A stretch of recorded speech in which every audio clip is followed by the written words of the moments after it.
Hello, welcome to Coffee, Crochet, and Unsolved Murder. I'm your host, Stacy. And if you're new to my channel, this is a place where we drink coffee, work on crochet projects, and talk about unsolved murder.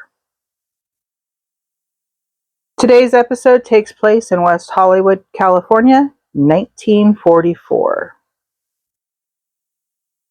So grab your coffee, grab that crochet hook, and let's get into episode 7, The Case of the Body in the Bathtub.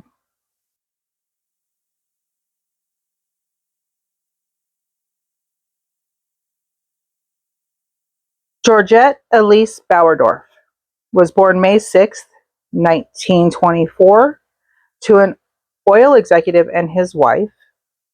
She also had an older sister named Constance, and they grew up in New York City, where they attended the St. Agatha's Catholic School for Girls. Now, around 1935, Georgette and Connie's mother had passed away. Sorry, tongue-tied. And their father decided that they should move to Los Angeles. So by 1935, they moved from New York City to Los Angeles County. Now, at that time, Los Angeles was still a county, it was unincorporated. Okay, so there was no city, it was a county.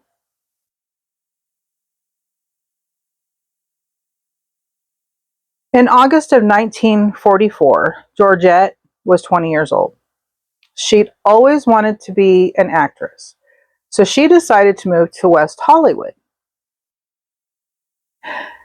Now, seeing as Los Angeles was unincorporated and still a county, their liquor laws were a little bit more relaxed. So that gave birth to West Hollywood being the home to a lot of nightclubs.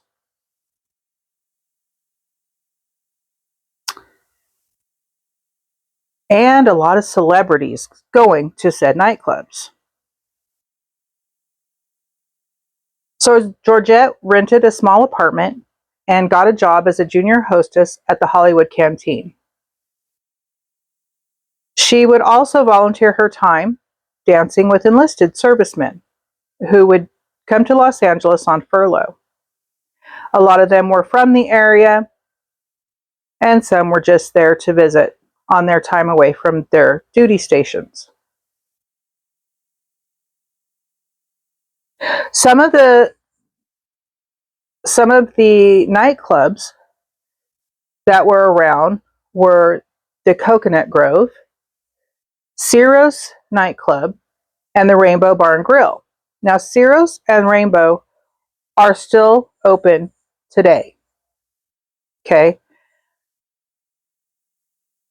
And they're very well known, as well as the apartment building where Georgette rented the apartment. She moved into the El Palacios apartment complex, which is still a legendary apartment complex today. So, you might be familiar with some of the names that are dropped of these businesses because some of you may be familiar to the Los Angeles area. Maybe you've even stepped inside one of the nightclubs or know somebody that rented an apartment at El Palacios.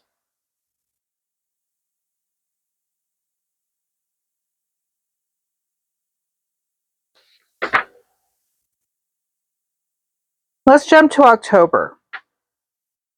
On October 10th, Georgette cashed her paycheck of $175. Out of that, she used $90 to buy an airline ticket to El Paso, Texas. She was going to rendezvous with her boyfriend, who was a serviceman in the Army, and he was stationed at Camp Callum in El Paso, Texas. He was an anti-artillery trainee, and his whereabouts were confirmed by the Army officials upon questioning that yes, he did plan on meeting with Georgette who he had met on June 13th at the Hollywood Canteen. When he returned to his duty station after meeting Georgette, they continued to correspond through letters. And he did say that, yes, they were supposed to meet in El Paso.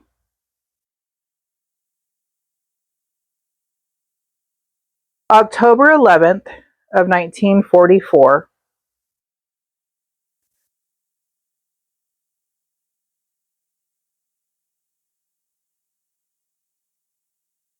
Georgette left work at the Hollywood Canteen around 11:15. And from there, she spent the rest of the night dancing at the Hollywood Palladium. Some of you may have heard of the Hollywood Palladium. She was there until 2 o'clock in the morning, and then she headed home because she was expecting a phone call from her boyfriend. And along the way, she picked up a hitchhiker. We're going to bring in another person, and his name is Gordon Adland. Now, Gordon was a sergeant in the Army, and he was on furlough from his duty station in the Aleutian Islands. He was staying with his sister, and it was the last night of his furlough. So they decided to go out dancing, and they went to the Hollywood Canteen. Around 2 a.m., they decided it's time to head home, and Gordon accompanies his sister to the streetcar that would drop her close to her apartment. He makes sure she gets on, and he decides he's going to go to another club where his brother's bartender. He makes sure she gets on the streetcar, says goodnight, turns and goes towards Sunset Boulevard. Almost immediately, he gets on Sunset Boulevard, throws out his thumb to hitchhike, and along pulls up a coupe. And who's behind the wheel of the coupe? None other than Georgette Bauerdorf, who is on her way home expecting a phone call from her boyfriend. She asks Gordon where he's headed. He tells her. She offers him a ride. He gets in, and they head west. Now, by Gordon's account, the ride was about 10 to 15 minutes. They only went a few miles because she was going to be heading in another direction. But during that ride, he says that they spoke about her boyfriend and that she was expecting a phone call from him. At the time, he kind of felt like he wanted to warn her about picking up strangers. Not that maybe it's not such a good idea, but he didn't want to offend her because he was getting a ride. So he didn't want to offend her, so he didn't say anything. In interviews later, he wanted to tell her, as a young lady, it's not a good idea for you to pick up servicemen at midnight alone and give them rides. But he didn't say anything. He thanked her for the ride. She went one direction. He continued to hitchhike to the Clover Club. Now, the Clover Club was where his brother was working as a bartender, and he was going to get a ride home with him so that he then could be taken to go back to, to the station, to go back to his duty station. He was going to make the trip back to the Aleutian Islands the next day.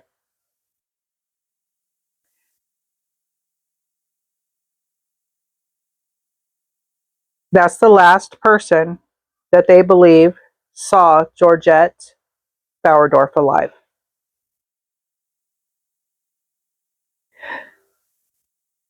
Now, I am on the last row of this color.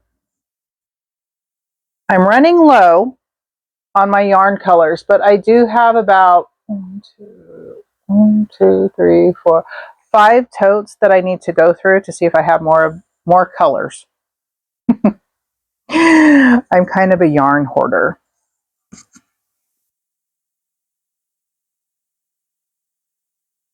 We're going to stop for a drink real quick.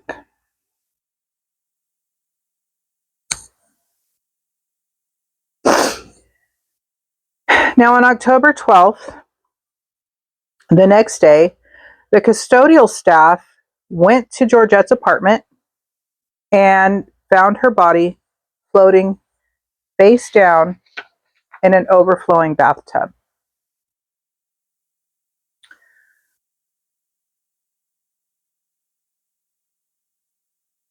Police believe that Georgette was attacked when she returned home that evening or that morning.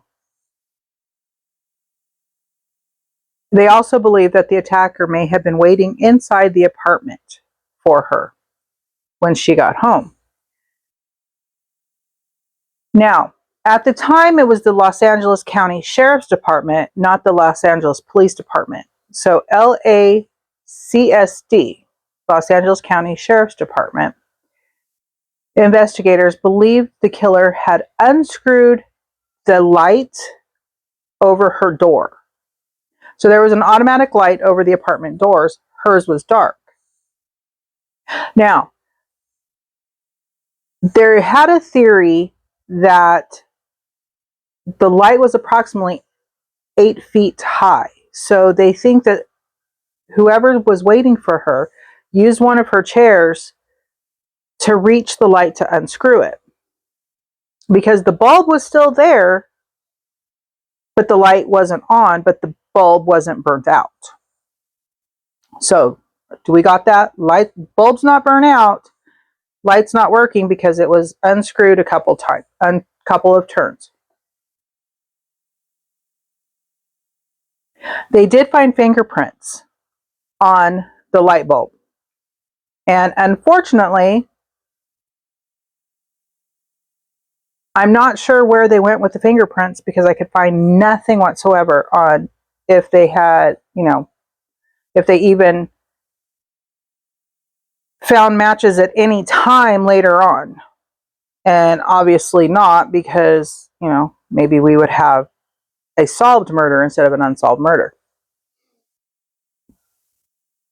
Now, they believe that she wasn't murdered right away because in further investigation, they found an empty can of string beans and some melon rinds in the trash. Now, during the autopsy, the stomach contents did show that she had eaten string beans. So, that goes to say that when she came home, she had indeed had a snack. And then at that point, they think maybe she went upstairs to her bedroom.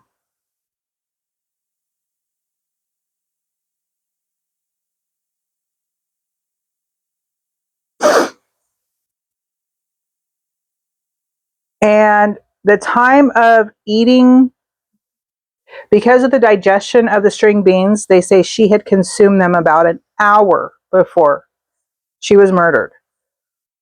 So she wasn't murdered right away. So whoever was in her apartment was hiding in there. Isn't that the creepiest feeling of having somebody hiding in your apartment somewhere? That's like, yeah. I watched a lot of horror movies when I was younger, much to the chagrin of my older sister that my mother allowed me to watch them. But yes, I did. Now,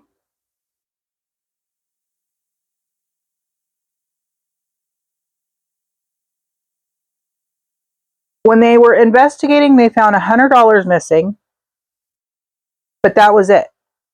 They found nothing else missing. There was a roll of $2 bills, and it was a pretty large roll of $2 bills. There was also a lot of sterling silver lying in a trunk, and the trunk was open. So the only thing that was taken was $100, but they didn't take the rest of the cash that was there in plain sight. They didn't take any silver that they could have easily probably sold, I'm assuming, but they didn't.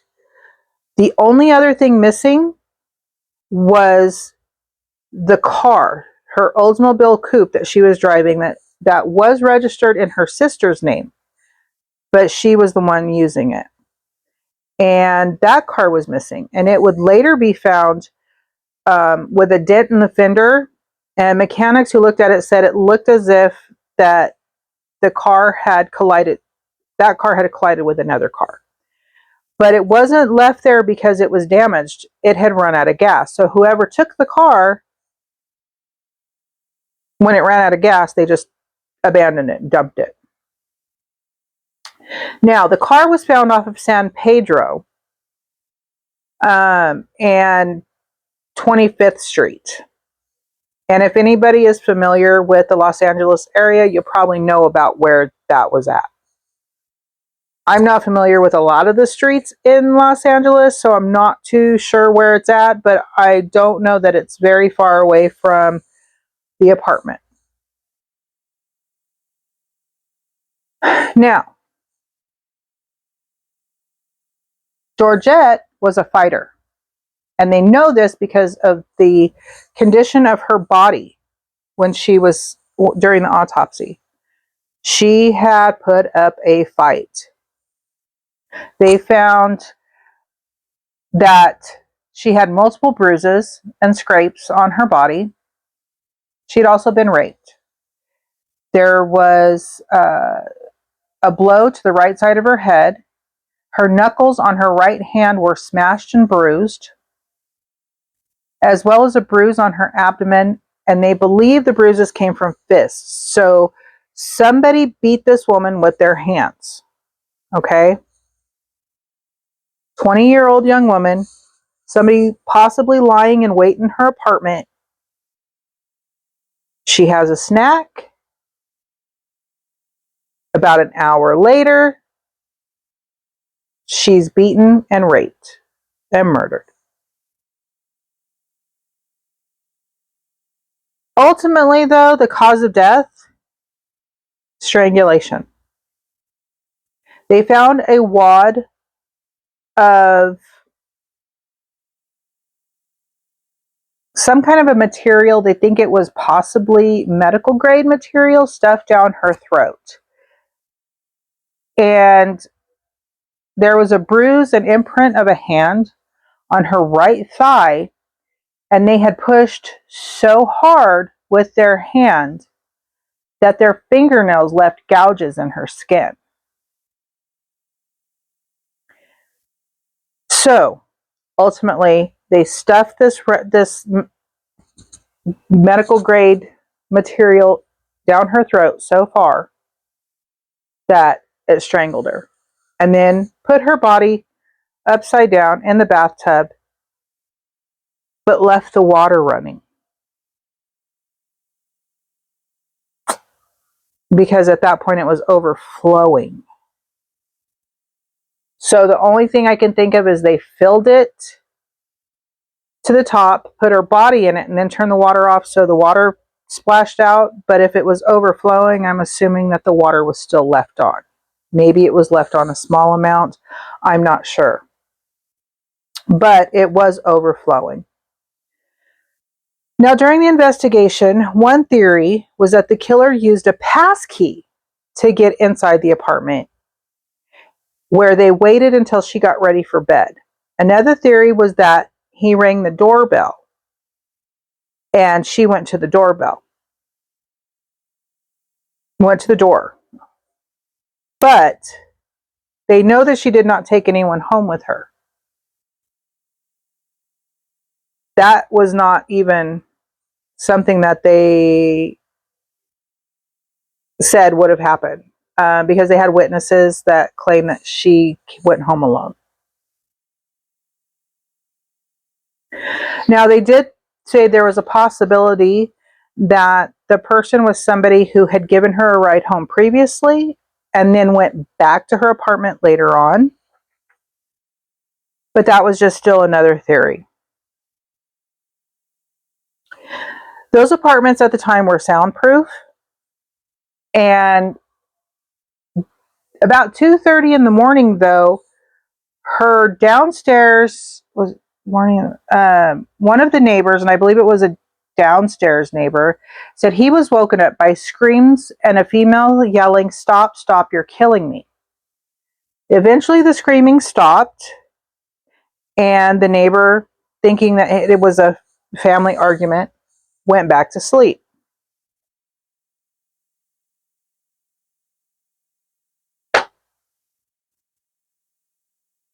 We have done, this is the 7th case. And on some of these cases, there are witnesses that say they heard something but thought it was just family squabble, so they didn't do anything about it. And then the next day they find a body. So people turning the other cheek or turning their ear to to another place and saying, oh, not my concern. Somebody calling the police might have maybe not stopped her being killed, but possibly could have caught the person. Or maybe went and knocked on the door. Hey, is everything okay? And maybe could have stopped the killing and caught the perpetrator. I guess I should digress though, because the same thing happens now where people just mind their own business. And I get that. But when you think of the what ifs, this girl could have had a long and happy life. If somebody had maybe not minded their own business. Just saying. I know a lot of people will probably come at me, and that's okay, but in hindsight, come on. Now, during the search of the apartment, investigators found a date book in Georgette's bedroom containing the names of servicemen. Now, after the date book was found, the Army authorities joined the investigation because here we have a lot of servicemen's names rolling around in this case. So, of course, Army officials are going to get involved with the authorities and helping the investigation because they don't want it to have come out that there was a serviceman involved in a murder.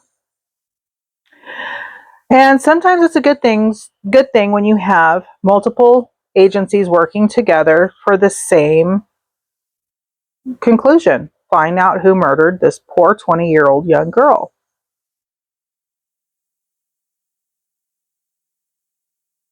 Now, during the investigation, a sailor in Long Beach was questioned, but was found to have an alibi. And they also examined letters that Georgette had received, hoping to find some clues. One soldier was described as swarthy, which I don't know if that at the time meant that he was kind of creepy,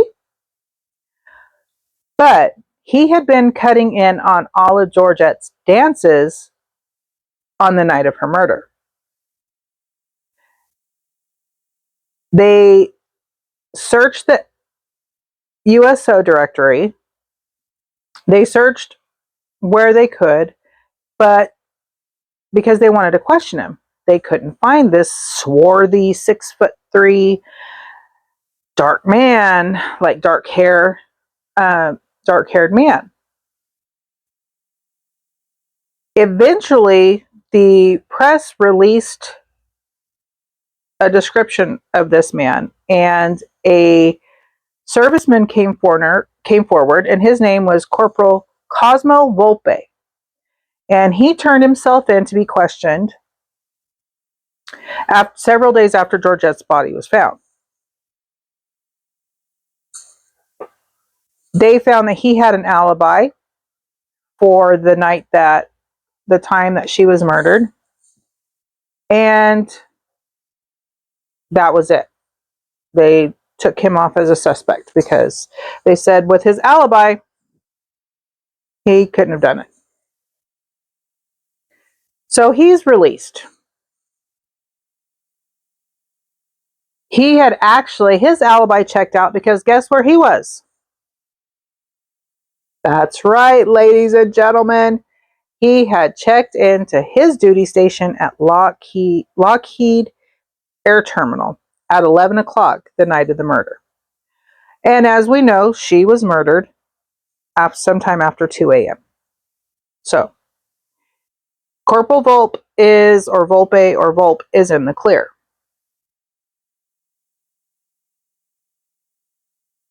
A co-worker of Georgette's at the Hollywood canteen told investigators that Georgette had dated a serviceman who was 6'4" a month before her death, but broke it off because she just wasn't into it. You know, it was kind of one of those things. She wasn't really interested in him. They never found him, as far as I could tell. They never found out who the 6'4" serviceman was that she dated. Now let's bring Gordon Adlin back into the picture. Now, Gordon, the next day after he has left the area, he sees a newspaper article and he recognizes the girl as being the one who picked him up and gave him a ride. So he's on his way back to the Aleutian Islands. He's in Sacramento when he sees the newspaper article. And he writes a letter to the Los Angeles County Sheriff's Department and letting them know of his encounter with her the night of her death. Once they receive that letter, he is not in an area where the Sheriff's Department can interview him. So they have the Provost Marshal's office and question him. He lets them know the whole story of when she picked him up, where she dropped him off, that he wanted to tell her that it's not a good idea to pick up servicemen in the middle of the night. And he gives them his story. They take notes. And then they never talk to him again.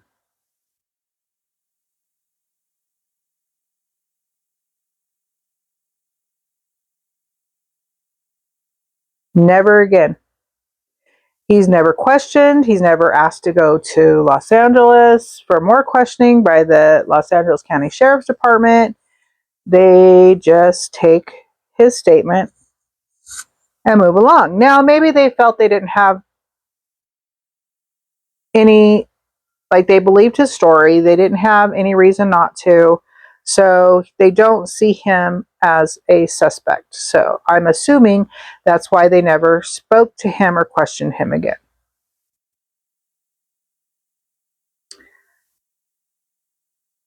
Now, there are some twists in this case. Georgette's father's secretary.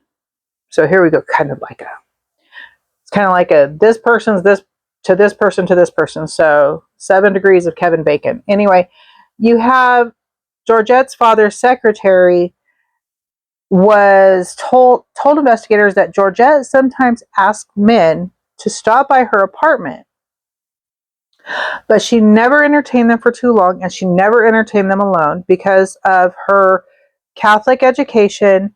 It gave her a strict idea of propriety, so she always made sure that she was not alone with a man. And this came from the secretary of her father. Okay, there's some questions about that though. We'll get there. On October 20th, the coroner's office had staged an inquest into her murder. And apparently at that point, they had an inquest to decide if it was actually a homicide so that they can continue the investigation. I didn't find a lot of information on why they had that, seeing as, I don't know, she was found with gauze or material shoved down her throat, having been raped, having been beaten, having been left in an overflowing bathtub semi-nude. Don't know why they had to have an inquest to decide that it was homicide or not. That is 1944 West Hollywood. Okay, I guess we have to go through that scenario. It took 6 men to decide that yes, this was a homicide, and yes, they needed to continue on with an investigation as a homicide.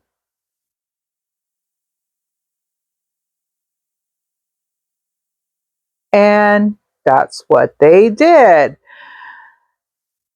During the inquest, multiple people were questioned, and one of the people that were one person that was questioned was the janitor that had found the body.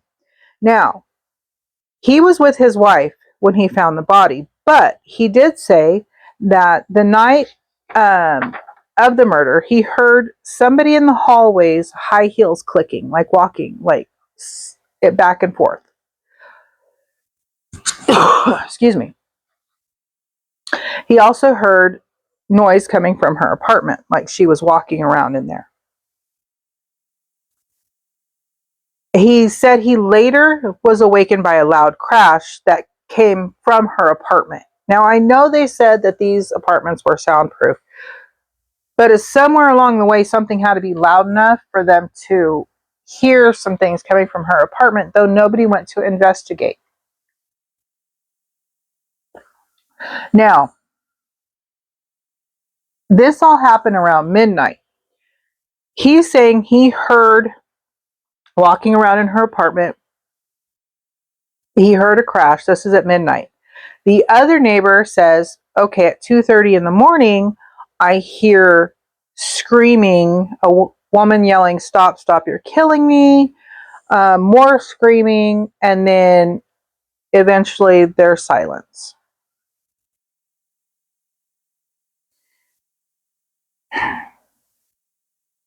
Now, if he was awakened at midnight, she didn't get home till 2 o'clock in the morning. How is he awake at midnight?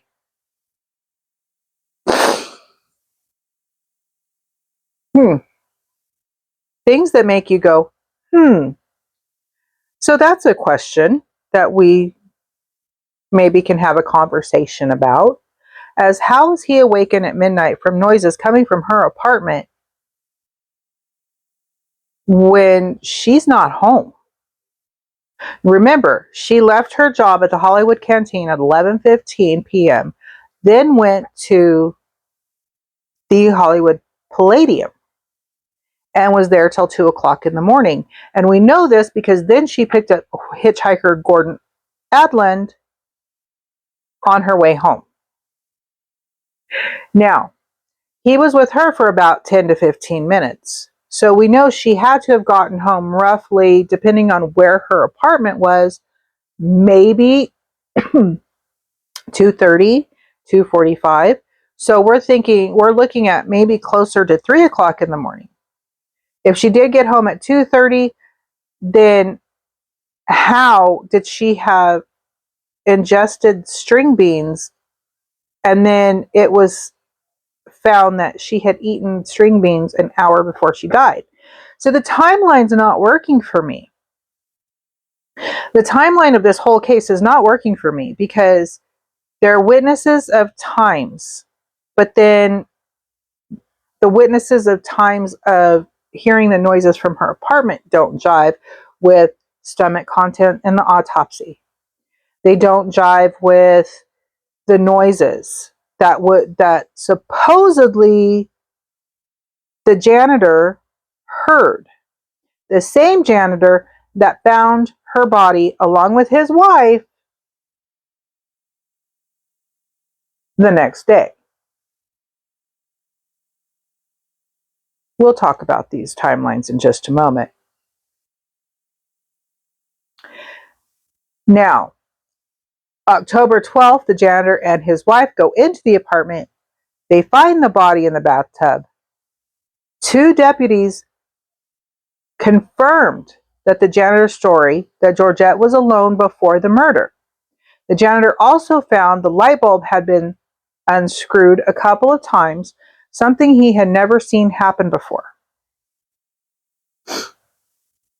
Okay, now she was semi-nude, so she wasn't completely nude.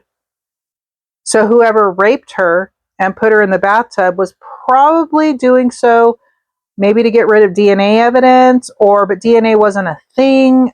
Maybe they were trying to make sure that there was no fingerprints on the body, or maybe they thought if they put her in the bathtub, anything from the rape would be washed away. Maybe that's why they left the water going. Again, maybes and what ifs. With the extensive bruising on her body, police believe Georgette fought hard to live, but the apartment showed no sign of a struggle.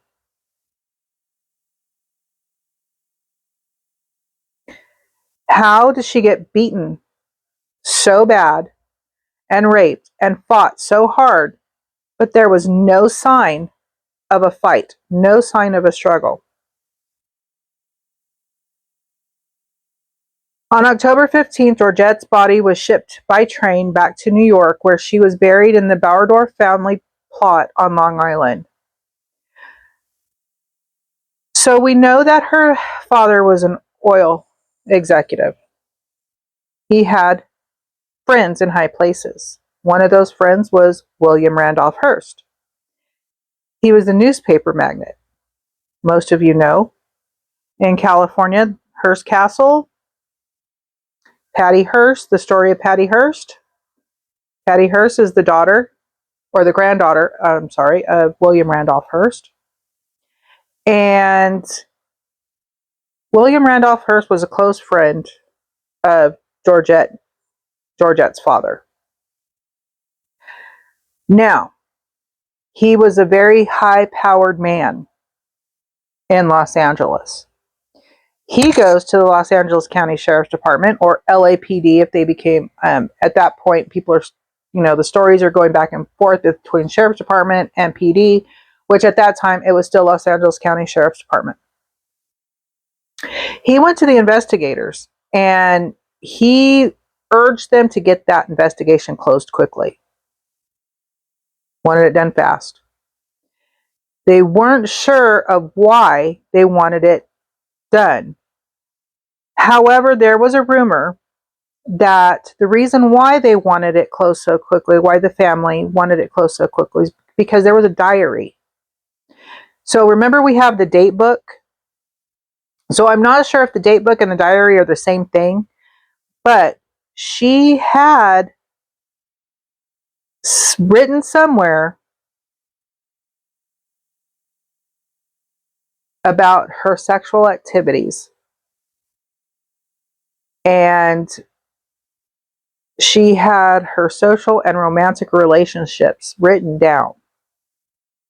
She kept track by rumor.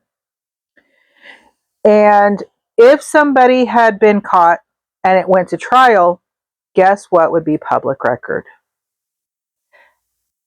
And guess what would be an embarrassment to the Bauerdorf family name and to Georgette's memory? That she was promiscuous, that she entertained men, and that she had multiple relationships with different men. Which at that time, she was a Catholic. She had been brought up as a Catholic schoolgirl. You didn't do these. But that rumor contradicted what was said from her father's secretary. And I know the father's secretary could be trying to cover the tracks for the family. Which, in all possibility, if she was promiscuous, that was taboo at the time, and it was going to make the family look bad.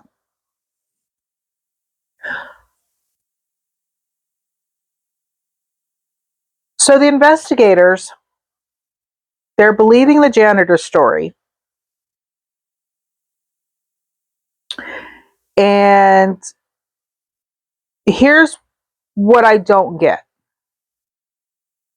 How did this investigation get so upside down with the timeline? The timeline is thrown off because you have witnesses who say one thing about time, and then you have other witnesses who give different accounts. If I were an investigator, I would have delved more into the janitor. And here's why. If they were lying in wait, and they did, by one of the theories, use a pass key to get into the apartment, who would have a pass key? Janitors of the apartment complex. They would have a pass key to all of the apartments. Now keep hearing me out.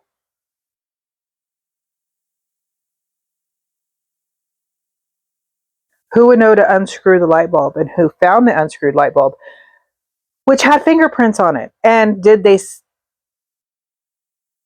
never said anything about fingerprints. Never said anything about the fingerprints. And why did the neighbor hear struggling and screaming at 2:30 in the morning, but the janitor heard walking in the apartment, in the soundproof apartment, high heels clicking, and a crashing sound at midnight? Now, you can't say that maybe he got the time wrong, but then on October 12th, somewhere around 11:10 a.m., he goes into her apartment. He takes his wife with him into the apartment. Is that something usual? Did he take his wife because they heard the crash? And why did he go into the apartment? Why did he let himself into the apartment? Because she's obviously not, if he knocked, she's obviously not going to answer unless there was a complaint of said water overflowing and they see some sort of water dripping. I'm not sure, because that never goes into why he goes in specifically. And he just happens to notice that the lights burnt out. Now, this is during the day. I don't know if he sees it when it starts getting dusk and the light doesn't come on. But he's the one who finds the body. He hears the noise that says he got woken up at midnight.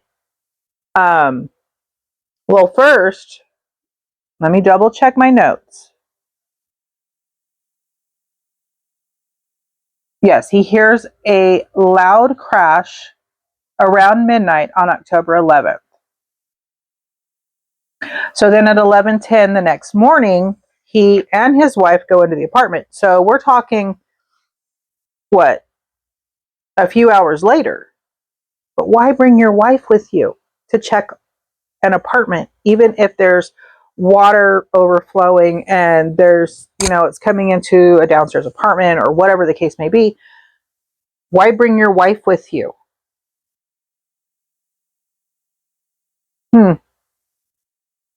Things that make you go, But there you have it. You've got a woman who is brutally beaten, raped, and murdered. You've got a possible diary that contains names and information on people she's talked to, a lot of servicemen, possible romantic interludes with some. I don't know, because it was a rumor and they didn't speak a lot more about that. Now, I believe that a lot of stuff may have been kept under wraps because of who her father was and who his friend Mr. William Randolph Hearst was.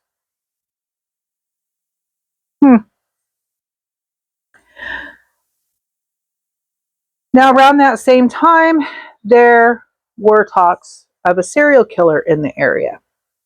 There was another notable case, more notable than this case, the Black Dahlia murder.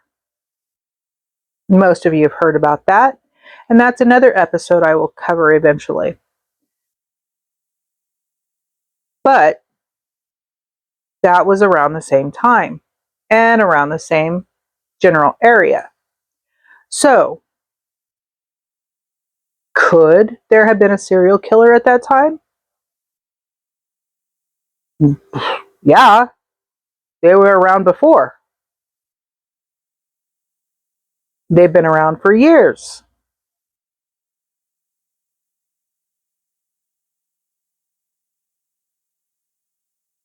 But was this the act of a serial killer? Was this the act of a jealous ex-boyfriend? Was it the act of a stranger? Was it the act of somebody who gave her a ride home and decided, I'm going to go back and beat, rape, and murder this woman just because I want to do it? The thing about this case is it's 1944. This means that by all accounts, the murderer could still be alive, but in their maybe late 80s, mid to late 80s, going into their 90s, who knows? They could still possibly be alive. Is there any evidence still left that they could test today with the way the forensics has come along, the fingerprint analysis, all that stuff? Do they have anything left of the evidence to test against other cases today? And have they ever thought to do that? So let's get into more questions, okay? I have more questions, and in the comments, I would love it. Now, you guys haven't left comments for me, and I would really love for somebody to have a theory, okay? My theory is possibly the janitor, only because of his timelines. That makes him a prime suspect to me.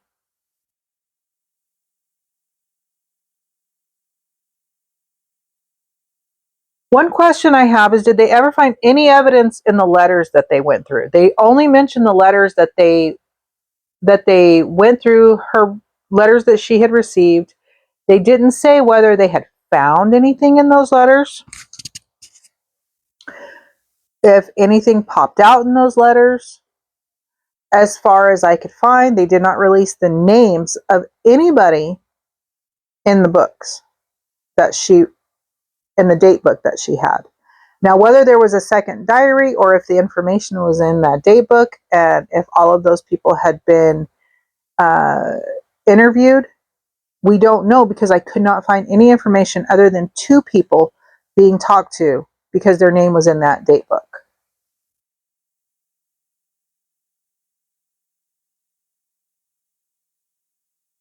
If there was a diary, were the police ever given access to it?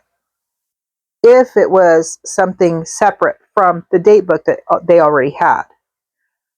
That I could not find, if it was 2 books or if it was the same date book that she had put notes in.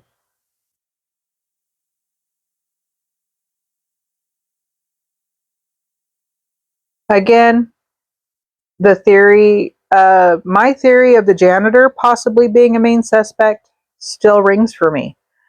And to this day, nobody's ever been caught for her murder. But depending on the age of the killer, they could possibly still be alive today.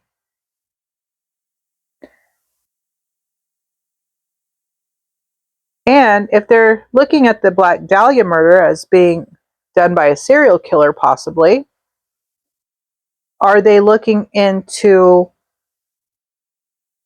or did they ever look into, the cases being done by the same person? Again, no information. Is it because it was hidden? Is it because the family didn't want anything coming out about Georgette that would embarrass the family? So they have the police just hurry up, close the case, whatever. If you can't find them now, just that's it. Just because they didn't want their daughter to be seen as promiscuous? Hmm.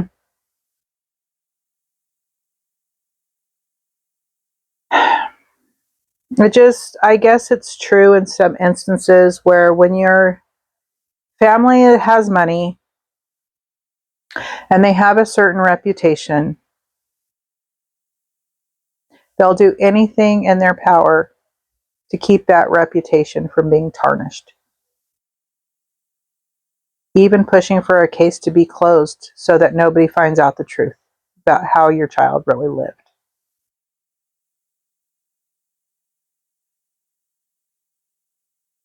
What are your thoughts? Leave them in the comments section. We can discuss.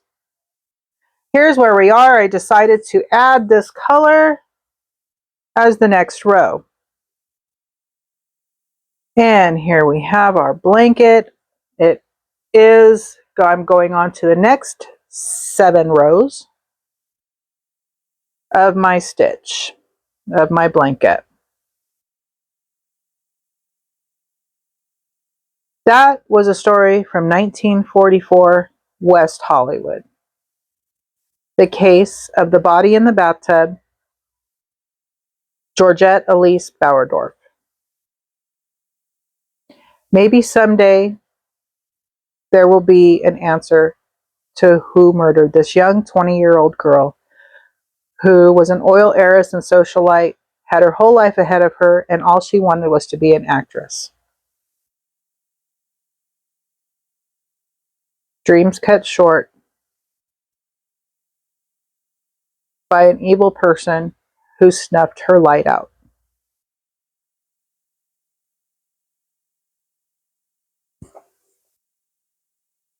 Maybe someday there will be an answer. Thank you for watching. It's been a pleasure. Don't forget to share with your friends, subscribe to my channel, leave a comment and a like. And I'll see you next week for episode 8. Everybody have a wonderful day. We'll see you on the flip side.